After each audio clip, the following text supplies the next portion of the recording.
Hello and welcome to Talking Dogs on a Monday. And today we have a very special installment as we look ahead to one of the most significant greyhound competitions on the entire calendar. That's not just the Irish calendar, but the World Greyhound Racing calendar.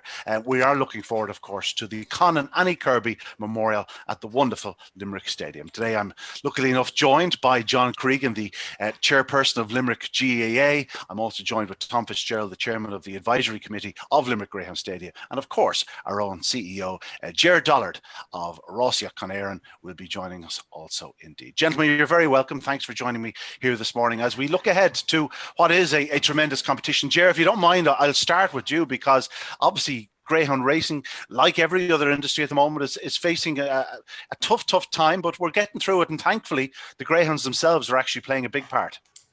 Yeah, I mean, we are going through a tough time, but I suppose unlike many other sports, Ian, we are actually racing. We have been racing for the last number of weeks, which is fantastic. One thing we missed out on in 2020 was the Con Annie Kirby, but delighted to say it's happening in 2021. And I think there's a real sense of anticipation about the competition. As I said, it was missed last year, but it's back with a bang this year. And I think it's all systems go for 2021 Con Annie Kirby. And we will have a full subscribed event, and the entries are still coming in this morning, but I've no doubt we'll have our 72 greyhounds, so it should be a great competition. Yeah, I have no doubt. I spoke briefly to Tom before we came on air, and I know he's certainly looking forward to it. I think everybody in the Irish greyhound industry is waiting for it. I know even in the UK there's great anticipation for this wonderful event. Again, it's one of the great sponsorships though, Ger. JP and Noreen McManus, they weighed in on this back in 2013, and it's so quickly established itself as, you know, one of the really top competitions on the calendar. Yeah, I mean, JP's and Noreen's commitment has never wavered. From day one, they have been with it. They wanted to do it last year, but it was the start of COVID and there was just a little bit too much uncertainty, but they did commit at the time they'd be back in 2021. They have stuck to that, and I think they're as excited about it as we are in terms of seeing this main competition for Limerick starting this Saturday night. And of course, it's not just the Irish greyhound industry that will feel the benefits of this competition. Of course, Limerick GAA, as always, have tied in with yourselves, Ger, and big plans again this year. Yeah, big plans again this year, but it's a slightly different year in that they're virtual plans rather than actual face-to-face plans. And I think at this stage, we're all used to the Zooms, the Microsoft Teams, the virtual world. So we will be looking for the GAA clubs around the county to participate in a different way. There is a program put together, but it'll be in a virtual format, and I think that'll add its own little bit of spice to the overall competition. Yeah, well, with the power of Zoom, we are able to talk to John Cregan of Limerick GAA, the chairperson of Limerick GAA. John, not a bad time to be chairperson of Limerick GAA. You're on a bit of a high at present, following 73. You had to wait a few years, but 2 All-Irelands in 3 years, and I'm sure you're more than happy to be where you are right now. Yeah, I've said so many times, Ian, you know, I really consider myself extremely lucky to have found myself 8 months as chairman of Limerick GAA and Lee McCarthy suddenly arrives.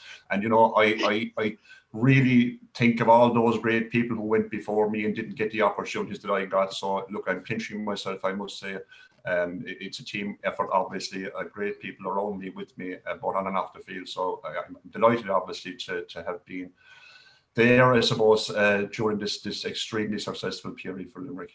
Yeah, of course. That's very much, though, the elite level of GAA. You know, you're the very best of the best in terms of your Limerick hurlers. And, you know, by all accounts, you keep winning. They're going to have to try and split you like they're trying to split us Dubs, you know. But this sponsorship and the money that's coming out of it, big money, but it's very much grassroots level. It's for the clubs that can't open their doors. There's nobody going into the clubhouses at present. It's just the little bit of sort of money they get every week. You know, okay, memberships are probably still coming forward, but it's just that little extra, and this will certainly aid the cause.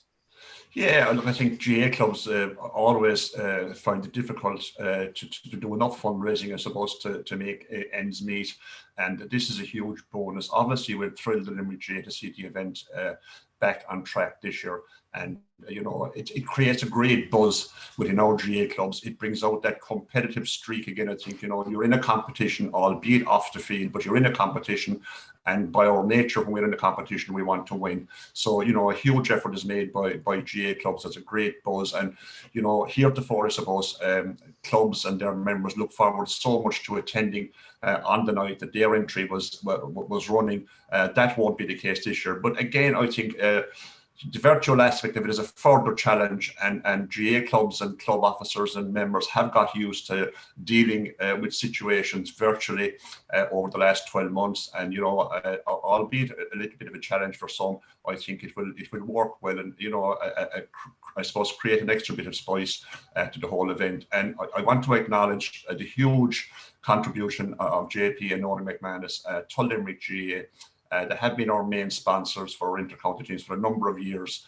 And we saw in 2018, when Limerick won the All-Ireland Senior Hurling Final for the first time since 1973, the generosity of the McManus family in making a gift to every GAA club in the country. And JP McManus, began his career in the GAA as secretary of his own club, South Liberties, at a very, very young age. He knows what the club is about. He knows how important it is and how difficult it is to survive from a club funding point of view. And we're really, really thrilled that they're stepping on from the county sponsorship to club support, and the clubs of Limerick really, really appreciate that. There's a great sense of anticipation at the moment.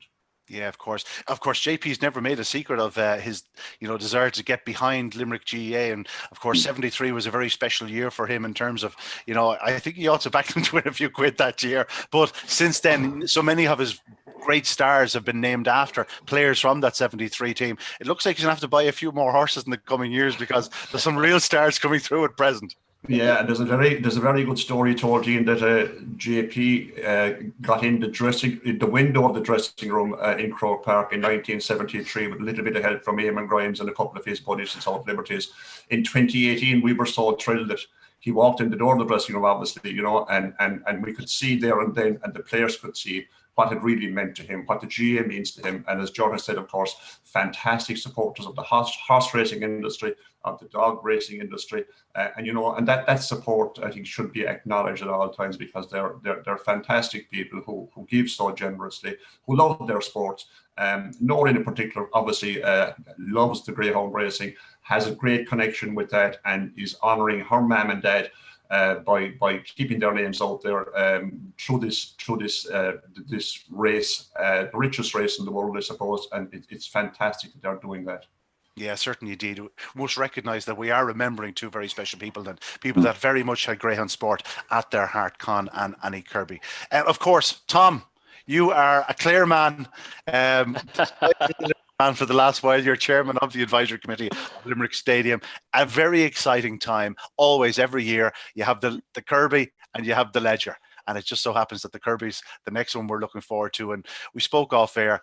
A very special entry this year. We're after seeing the Irish absolutely dominate in Cheltenham over the last week or so, with countless winners. I think it was 25 winners on the week, and by all accounts, Irish greyhound racing is going through a similar time, when our dogs over here, they're not leaving our shores as quickly as they used to in the past. We have a few quid over here, and we're keeping our hands on them, and as a result, we have a very special group going into this year's Kirby. Ian, look, the giddiness is kicking in already. For the last couple of weeks, you're hearing the whispers going around of this dog doing a trial and that dog doing a trial, Friday and Saturday, the trials were unbelievable. There was one dog registered 2808. The giddiness is kicking in here already. This is our derby down here. From Australia to England to USA, North, South, East and West of Ireland, the doggy people tune in for this. This highlights for the next 2 years. Probably you'll see the dogs that come out of the Kirby will be thereabouts in all the derbies, the classics for the next 2 years, both in England and in Ireland. And for us in Limerick, it's our feature event along with the Ledger, and it creates a great buzz. It really, really does amongst the doggy people, amongst the doggy fans. There's people who never go racing from one end of the year to the next, maybe, but they tune in for the Kirby, they tune in for the Ledger, they tune in for the Kirby, and that's what it's all about. But look, Ian, it's also a massive celebration for the the memory of Con Annie Kirby. They were fantastic dogging people, and a lot of the older generation that are attending the tracks now, well, pre-COVID when they were attending the tracks, would have been great friends of Con Annie Kirby. You know, my own parents were great friends of them, and you know, they were regular attendees in the Old Markets Field, and it's a celebration in their memory. And you know, such a huge thanks has to go out to both Noreen and JP for supporting them and keeping their memory alive. You know, and as John alluded to there earlier on, sport in Limerick, the rivalry, I'm a Clare man, but the rivalry out here, even with ourselves and themselves. If you travel 5 minutes from Limerick Greyhound Stadium, you're in County Clare. If you travel 30 minutes, you're in Cork. If you travel 20 minutes, you're in 𝘁𝗶𝗵𝗶. If you travel 20 minutes, you're probably in Kerry as well. You know, and a lot of it comes together for the Con Kirby. We're inside. It's normally coming towards the end of the National League, and you're looking into the Championship. And the next time you meet a lot of these people are in Semple Stadium, 𝘁𝗶𝗄, you know. The buzz is there. It's brilliant, and to have it in the memory of two great doggy people and the McManuses with their GA background, it's brilliant. You know, it certainly is, and it's something about it's also the fact that it's the age profile of these dogs. Like, it's like in any sport, when you see a young person coming through at that sort of 16, 17, 18 years of age. Like, we all remember like a Rory McIlroy, or we remember a Ryan Giggs, or we remember, you know, the Jason Sherlocks. I have to throw in Jason Sherlock or somewhere along the line being a dub here. But you know, that sort of you know, I remember TJ Reid coming through in Kilkenny. These lads, it's that point when they're starting to make the transition to the all age company that's where the potential is there. It's the most exciting time. And I suppose, John, that's the analogy that you'll be looking at, is that these dogs coming up now, these are the real stars of the future. And, you know, Tom there spoke of the tribal nature of it all, but you could be in a situation where in the final, you know, your local GAA club could be taking on your next village as well. I suppose that adds an added element to it. Absolutely, and that was the beauty of it, you know, and having the pleasure of attending all of the finals for the last number of years. It was a fantastic occasion where it brings out the best in the club. It's the competitive nature again that I referred to earlier on, and we see that on this particular occasion. Can I just say that, you know, what has impressed me most about this is the manner in which the clubs spent their winnings. You know, it was not spent on day-to-day mundane stuff. It was clubs adding to their facilities, maybe paying off a little bit of debt, or commencing a new project, whether it be a ball wall or an astroturf or lighting and all of that. And, you know, when you look back over the successes the clubs had, and they put little videos together of what they did, you know, they really made it meaningful, and it really made a difference to their club, and it was a positive change from their club, and I'm quite sure that going forward you'll see something similar happening, because it's difficult for a club to go out and find €1,000, but when you think you're even a chance of finding €10,000, well, that's massive for small rural GAA clubs, or for any GAA club indeed, particularly in the present climate, where we've seen in the last 12 months in particular, clubs finding it extremely difficult to fundraise because of the nature of restrictions and all of that. So it's going to be an added bonus on this occasion, a little bit even more special to think that you can be in there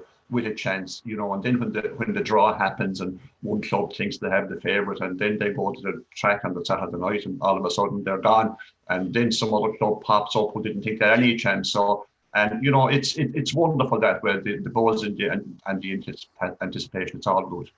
Yeah, well, John, listen, we look forward, and I hope you enjoy it virtually, unfortunately, this year, but hopefully it will be a cracking competition. Ger, just before we all go, I'll just give Ger the final word. Firstly, I have to ask, any chance we could sneak St. Jude's in Dublin into this? Because you know, they're close to my heart. I couldn't sort of try not to wangle their way in, Ger. No, we have to confine it to Limerick. Ian, you know, we're very proud down here in terms of our Limerick team, so we wouldn't be allowing any blow-ins come in and take part in the competition. No problem. It's not the first time I'd be called a blow-in. Ger, just before we go, obviously your team are doing great work behind the scenes. You know, great competition to look forward to, but it's also a very, very busy few weeks for those down in Limerick, based in the GRI headquarters. Yeah, and again, as I say, we're on a different footing this year. We're virtual rather than actual, so there's a whole infrastructure to be built around that. I mean, this competition, and John referenced the money side of it there for the clubs. I mean, this competition is 150 grand in terms of prize money, and 20 grand towards the club. So if you're the winning club, you get 10 grand, which is a significant amount of money. This year, we'd say to the clubs as well, we are running what we call virtual fundraisers. So there's an opportunity there as part of the Con Annie Kirby if the clubs want to participate in that. What we'd really ask people to do is to participate virtually. The hashtag is hashtag Kirby 2021. We'll be launching our Talking Dogs online TV next Saturday night, and the Con Annie Kirby is going to be the first competition to be featured as part of the Talking Dogs TV. And we'll have the Monday night Talking Dogs podcast, which people can listen into, talk about Kirby from the previous Saturday and look forward to the following Saturday.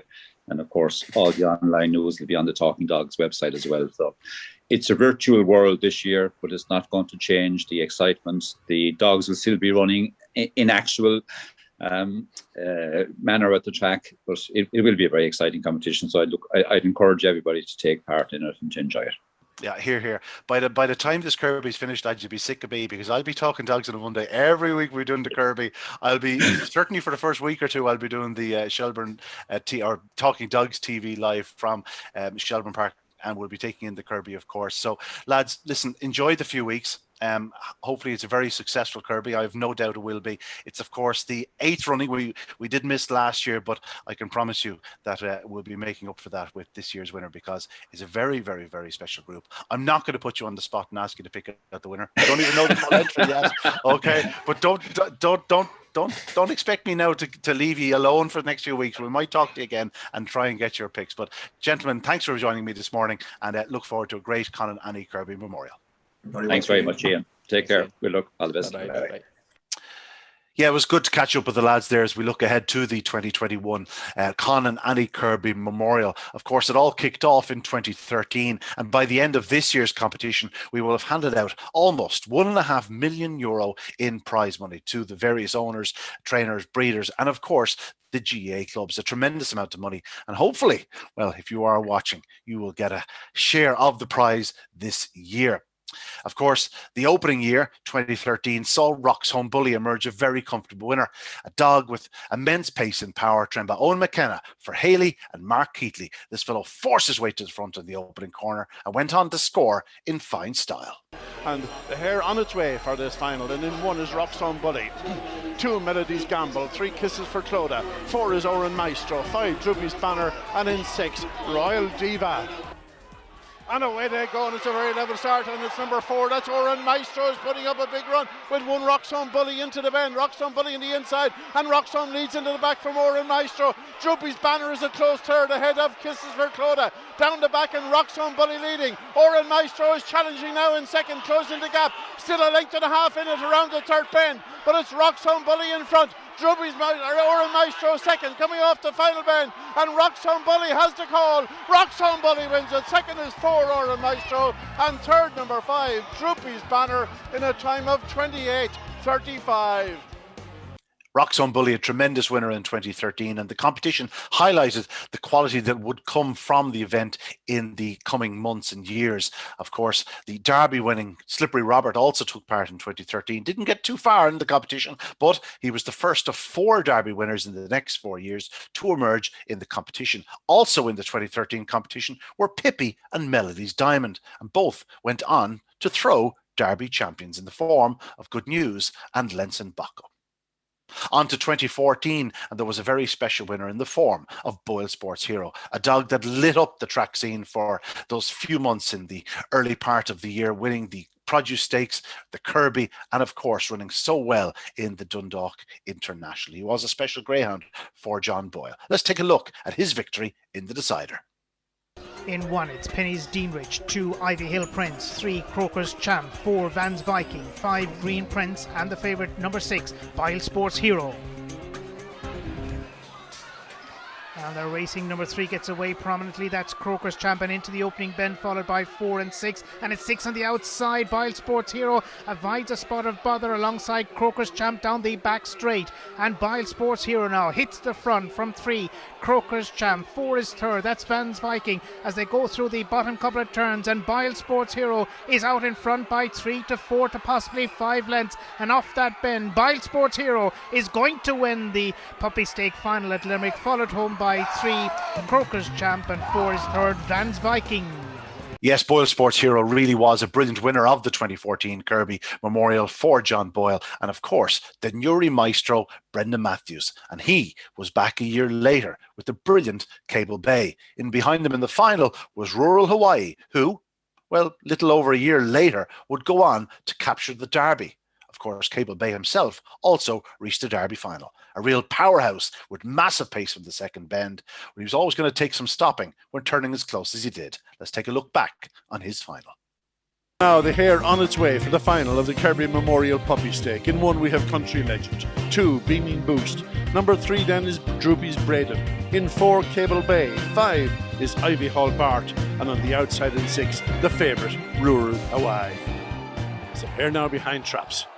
And the way to go on 3 is out fast, 𝗁𝗶𝗆𝗁, fast into stride with 6 on the outside, going up very well. That's rural Hawaii, but 𝗁𝗶𝗆𝗁, he has now suddenly appeared in 3rd position, ahead of 5 𝘁𝗁𝗆𝗆𝗁, and down the back, it's on the inside 3. That is 𝗁𝗶𝗆𝗁 being challenged by rural Hawaii, the favourite, but look at 𝗁𝗶𝗆𝗁 going up the inside, bursting his way through at the 3rd bend. Now on the 4th corner is 2-dog race. On the inside is 𝗁𝗶𝗆𝗁, on the outside, running wide, rural Hawaii, that could decide it. And 𝗁𝗶𝗆𝗁 storms clear up the straight. This is an incredible result, a 2nd victory in 2 years. Yes, 𝗁𝗶𝗆𝗁, a really powerful performer and a tremendous winner of the 2015 renewal. And then it was the turn of Pat Buckley, a local man, originally from Doon, of course, training in 𝗁𝗁 just across the border. But he really did take the Kirby Memorial by the scruff of the neck. He was to land the spoils in 2016 with the brilliant 𝗁𝗶𝗆𝗁. This was his fantastic display in the decider. 1 Riverside Chip, 2 the hot favourite Clare's Rocket, 3 Witch's Bell, 4 𝗁𝗶𝗆𝗁, and 5 Riverside Oscar. Completing your lineup in the stripes is maytown Eclipse. Here coming up behind boxes, they're all set now for this decider, and away they go. Slow start by 2 Clare's Rocket, and it's 𝗁𝗶𝗆𝗁 leads him into the corner. From 5 Riverside Oscar, 1 Riverside Chip runs off the corner, and 𝗁𝗶𝗆𝗁 has surely this one in the bag. He leads by 2-3 lengths into the back straight, and now starting to stretch them. 𝗁𝗶𝗆𝗁, a powerhouse. He'll stay much further than 525 yards. This one is home and hosed. 5 Riverside Oscar and Riverside Chip give chase. 2nd and 3rd for Graham Holland, but it's all about the Pat Buckley trained 𝗁𝗶𝗆𝗁, the Con Annie Kirby Memorial winner for 2016. What a run, what a greyhound. Yes, 𝗁𝗶𝗆𝗁 did run out, a very impressive winner for Pat. And of course, he went on to finish an agonisingly close 2nd to JT Jet in the final English Derby ever run at Plough Lane in Wimbledon. But Pat didn't have time to rest on his laurels. He was back a year later, this time with 𝗁𝗁𝗁𝗁𝗁, another trap to line winner. 1 Ratnaser Cham, 2 Drive on Tip, 3 Borsellino, 4 𝗁𝗁𝗁𝗁𝗁, 5 Native Chimes, and 6 𝗁𝗁𝗁𝗁𝗁. Here coming 2 traps, and they're off to a good start. 𝗁𝗁𝗁𝗁𝗁 out well, so too Borsellino as they go on through the opening couple of bends in this massive final. And our favourite is in well positioned up front, and that's 𝗁𝗁𝗁𝗁𝗁 leading from Native Chimes, going towards the bend, the second last. 4 from 5 and 1 is in 3rd. 𝗁𝗁𝗁𝗁𝗁𝗁 looking to make it 7 on the trot. 𝗁𝗁𝗁𝗁𝗁𝗁 is going to win from Native Chimes. 𝗁𝗁𝗁𝗁𝗁𝗁 is in 3rd. Time 28:39.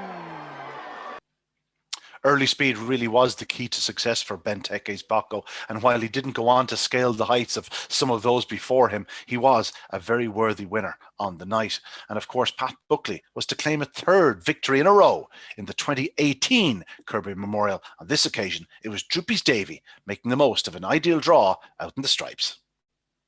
The final of the Con Annie Kirby Memorial Stake. 1 Master Jingles, 2 The Headhunter, 3 Lemon Shane, 4 𝗁𝗶𝗆𝗁𝗁𝗁, 5 Blue East, and 6 𝗁𝗶𝗆𝗁𝗁𝗁. The favourite isn't away well. 5 is Blue East, 6 is going very wide towards the turn, 2 in the frame. The Headhunter as they go towards the second bend. Are we going to have an upset here on the cards? As now 𝗁𝗶𝗆𝗁𝗁𝗁𝗁 hits the front and hits it in some style. No way. 6 𝗁𝗶𝗆𝗁𝗁𝗁𝗁 clear by 4 to 5 lengths off the final bend. After a very poor start, it's 𝗁𝗶𝗆𝗁𝗁𝗁𝗁. The Headhunter and 𝗁𝗶𝗆𝗁𝗁 28-10. Yes, 𝘁𝗶𝗿's debut really was a top-class tracker throughout his career and really a deserving winner in 2018. And it was the third of Pat Buckley's successes. No doubt Pat will be back this year trying to add a fourth to his title. But as we do our review, we're 6 years in. We've only had 3 winning trainers: Eoin McKenna, Brendan Matthews and Pat Buckley. We're about to have a fourth in 2019. This time, it was the turn of Derby winning handler Robert Gleeson. He'd won the Derby in 2013 with Slippery Robert. He was about to win the Kirby in 2019 with 𝘁𝗶𝗵𝗄𝑠 𝘁. Here comes the Honey, Deadly Storm, 𝘁𝗵𝗄𝗃, 𝘁𝗶𝗵𝗄𝗃, 5 vacant and 6 Antigua Rum.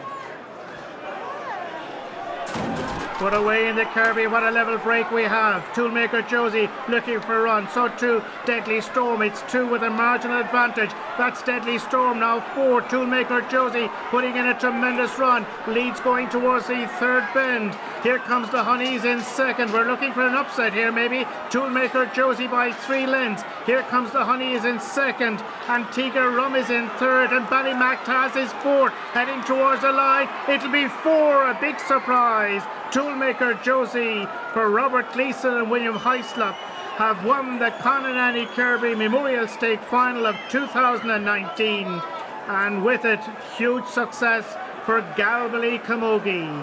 Yes, 𝘁𝗶𝗵𝗄𝗃 very out, a very impressive winner of the 2019 Kirby Memorial. Unfortunately, the competition wasn't run in 2020 due to the COVID-19 pandemic, but we're back and 2021 promises to be as good as ever. Again, €80,000 awaits the champion of the 2021 Con Annie Kirby Memorial. Don't forget, you can keep up to date on all the action here on Talking Dogs on a Monday. And of course, we'll also be streaming live with Talking Dogs TV from Shelbourne Park on Saturday night and all the way through the Kirby Memorial. It promises to be an incredible competition packed with absolute superstars. Join us on Saturday night for the live stream. And don't forget to come back here next Monday evening when I'll be talking all things Con Annie Kirby Memorial related. Good luck and best of luck to each and every runner in this year's competition.